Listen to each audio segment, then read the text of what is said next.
uma tábula rasa e ele ter essa questão das experiências da vida dele, fazendo parte do processo de desenvolvimento dele, eu gostaria de saber, por parte dos senhores e da senhorita, se vocês já passaram por algum momento, antes do estudo na universidade, ou até dentro da universidade, em que vocês tenham parado os estudos por algum motivo, feito trabalho, algum problema em relação a racismo, alguma coisa a respeito de sexualidade, enfim, algo que tenha mexido com vocês, de forma que a sociedade tenha se expressado negativamente para com vocês.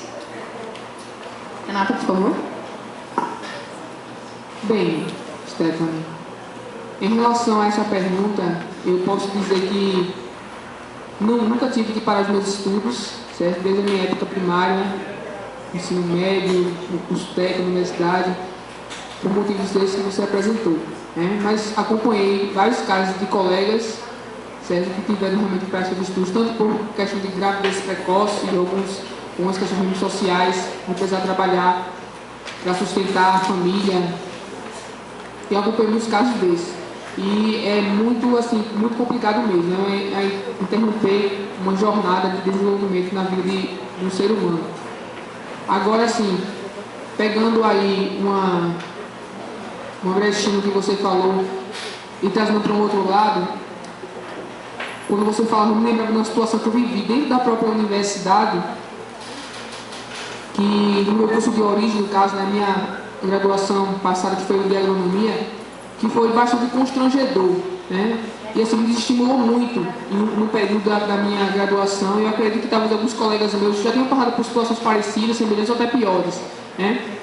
Com um professor meu, que numa avaliação que eu fiz, eu tive a infelicidade de tirar uma nota mínima, que foi 0, né?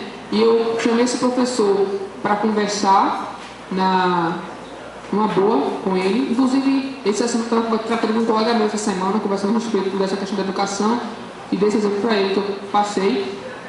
E esse professor falou para mim o seguinte, né? Eu disse, professor, me deu uma oportunidade para eu pelo menos conseguir chegar lá, me deu uma outra oportunidade. Ele olhou para mim e fez assim, Renata, qual é a nota que você tirou na sua última avaliação? Eu disse, professor, 3,0. Ele fez, pronto. Essa nota que você tirou mostra o quanto você vale, né? Isso é algo verídico, né? E eu digo a você, foi um momento que eu vivi dentro da universidade que eu encaro até como preconceito mesmo assim, né? Por nível intelectual, que ele achou que eu era incapaz, né? Que me estimulou muito e quase assim que eu realmente revia toda a minha graduação por causa disso, mas por conselho de amigos e pelo meu próprio sonho seguir em frente, né? Só para deixar isso marcado, já que o assunto aqui é desenvolvimento humano e aprendizagem, eu acho que vale a pena deixar isso aqui bem frisado. No meu caso, não teve nenhum empecilho na continuidade do estudo, mas eu observei, assim, meio que de perto, a evasão de 3 colegas por gravidez e de 2 colegas por ter que trabalhar para conseguir o sustento. Apenas isso.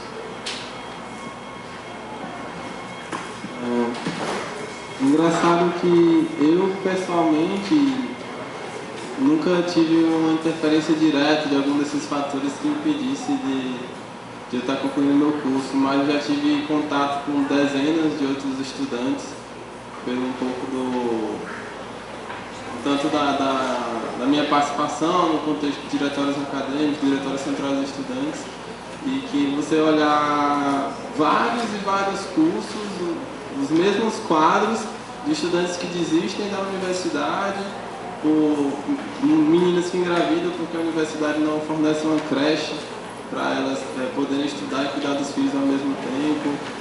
Vários e vários estudantes que são de origem social vulnerável e a universidade não fornece a assistência estudantil necessária para eles se manter na universidade. Vários problemas de cunho estrutural da nossa universidade mesmo, que faz com que, por exemplo, a unidade acadêmica de Serra Talhada existe cursos com um nível de 60% a 70% de desistência dos alunos, né? Porque a compreensão de ensino, de aprendizagem que está sendo colocada em nossa universidade e não é uma particularidade daqui, mas não faz parte de um projeto educacional que é aplicado a todas as universidades do Brasil, é que estabelece que o professor dentro de uma sala de aula, e ainda quando se tem o recurso do data show, tem que contemplar tudo que envolve a formação profissional daqueles futuros profissionais. A gente sabe que esse modelo é tendencioso ao fracasso, isso já está provado, e que os profissionais que mesmo assim conseguem, com todas essas dificuldades, se formarem, são deficientes em vários fatores, e quando se formam, quando vão para o mercado de trabalho, tem que procurar outros espaços para contemplar esse ensino que não encontrou na universidade. Mas se você levar em consideração casos, por exemplo, de assédio moral por parte de professores que acontecem na nossa universidade, como um desses exemplos que a Renata colocou, esses exemplos abundam, professores que acham que são donos dos alunos dentro de salas e, por consequência, podem fazer o que bem entender, dizer qual a nota que o aluno vai tirar e quando vai ter aula e quando não vai ter. Ele que decide tudo que acontece lá. Então, todos esses exemplos acontecem, não só na universidade, mas em todo o sistema de ensino, e que daí a necessidade de a gente estar tendo essa discussão.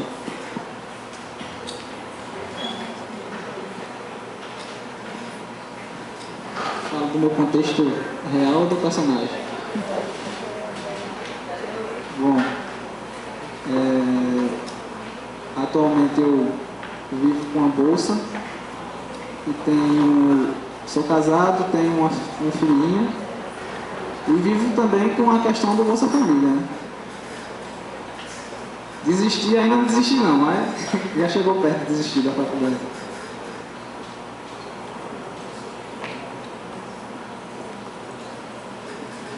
Obrigada pelos seus depoimentos. Passando para a próxima pergunta. Renata, você como aluna, né, no status como aluna, em relação aos dilemas que os alunos, né, os jovens, eles vivem em sala de aula, como que você se depara com isso, visto que você faz um curso de licenciatura em Ciências Agrícolas e, posteriormente, você vai se tornar uma professora e vai lecionar para alunos também, né, de escolas agrícolas, de alunos de ONGs, de grupos não informais. Como que você se vê em relação a esses dilemas vividos? Bem, Stephanie, engraçado aqui essa semana, inclusive, eu estava conversando com uma professora de uma escola onde eu no momento faço estágio, e a partir do depoimento dela eu pude assim, tentar me enxergar futuramente. Eu digo a você o seguinte: são muitos dilemas, né? Eles são reais, até por causa da sociedade que a gente vive, das vezes mudanças que hoje a gente vive mais do que nunca. Eles são bastante reais, mas a gente tem que estar sempre bem atento à questão da realidade do aluno, saber que, como estava aqui presente na fala dos colegas, que o aluno, ele não é aquilo que ele está em sala e pronto. Ele tem uma história por trás, tem uma vida familiar, que tudo isso influencia no ensino-aprendizagem dele dentro da sala de aula. E eu acredito que a questão do diálogo, da percepção com o aluno dentro da sala de aula, a gente vai buscando, né, compreender esses dilemas e dando os direcionamentos corretos como educador que nós somos, né? No curso que nós somos formados não para ser simplesmente professores, mas educadores. Então temos que estar atentos a muitos desses dilemas de sala de aula, que são muitos, em relação à sexualidade, afetividade, que são os mais presentes, a construção da identidade deles mesmos, num período muito turbulento, principalmente os adolescentes, né? Mas eu acredito que com diálogo, com percepção e boa vontade do professor, né, a gente vai conseguindo dar vez, dar volta, direcionamentos para esses dilemas. Obrigada. E como uma pergunta mais focada em relação à estrutura da educação brasileira, eu gostaria de saber, em relação às leis de diretrizes e bases, o que vocês têm a dizer, tanto vocês no status de aluno como professor, em relação à aplicabilidade dessas leis no contexto das aulas propriamente, né? Porque uma coisa é na teoria e outra é na prática. Será que realmente são bastante distintas ou chega a ser um pouco real toda essa teoria?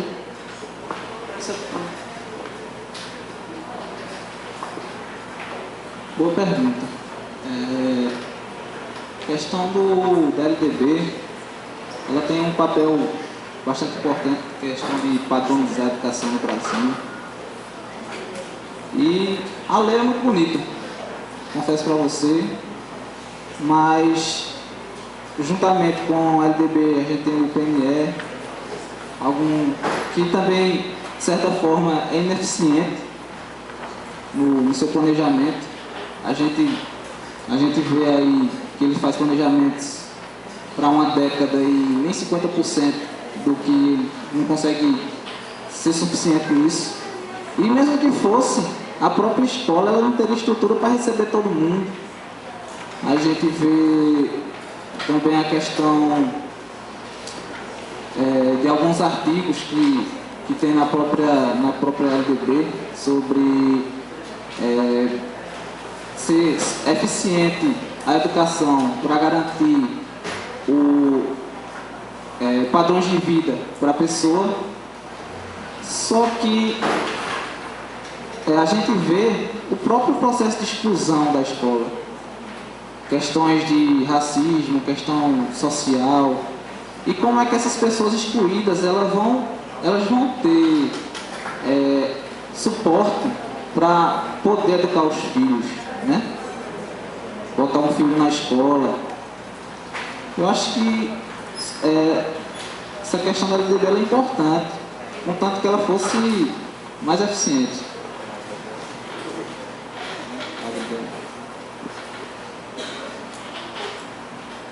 Bem, eu queria aqui só frisar, né, uma coisa interessante que a Stephanie falou e o professor aqui. A Stephanie disse que uma coisa na prática e uma coisa na teoria, né? E o professor veio salientar justamente esse fato. É muito bonito na teoria, mas na prática não é o que a gente vê. Então, assim, para não prolongar a minha fala, eu diria apenas assim, que nós não precisamos mais de leis.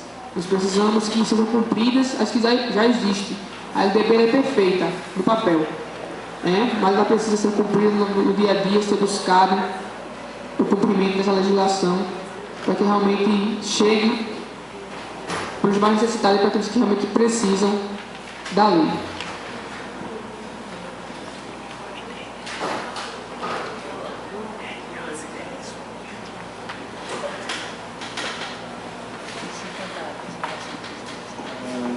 Só um último comentário, algo que eu queria contribuir.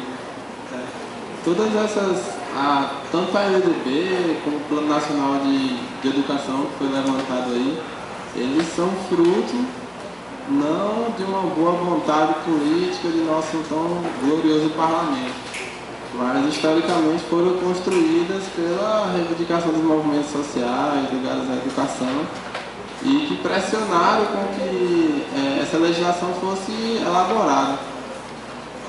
E todos os órgãos que envolvem a educação, tanto nacional como internacional, fruto de todo um processo, inclusive, que pega o processo de redemocratização do país, com o fim da ditadura, todo aquele processo de luta pela Constituinte.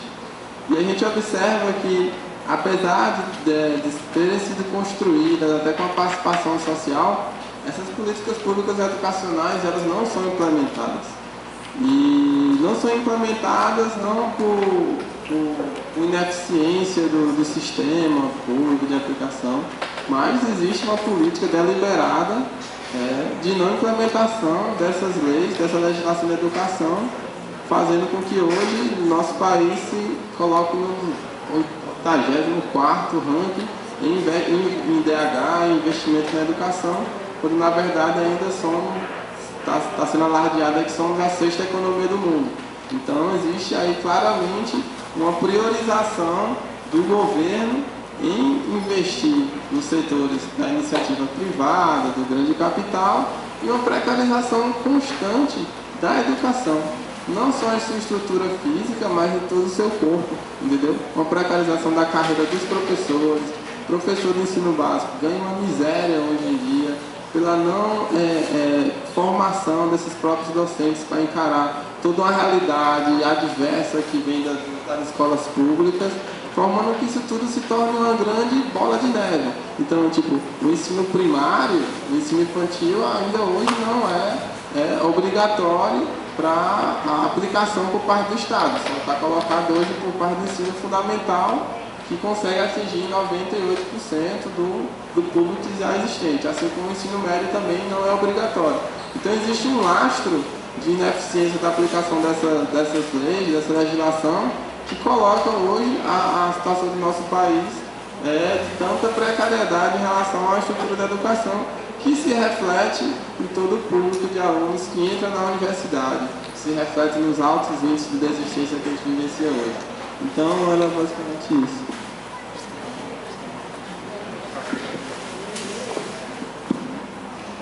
Bem, eu quero agradecer a presença de vocês, a contribuição de vocês para o nosso bloco.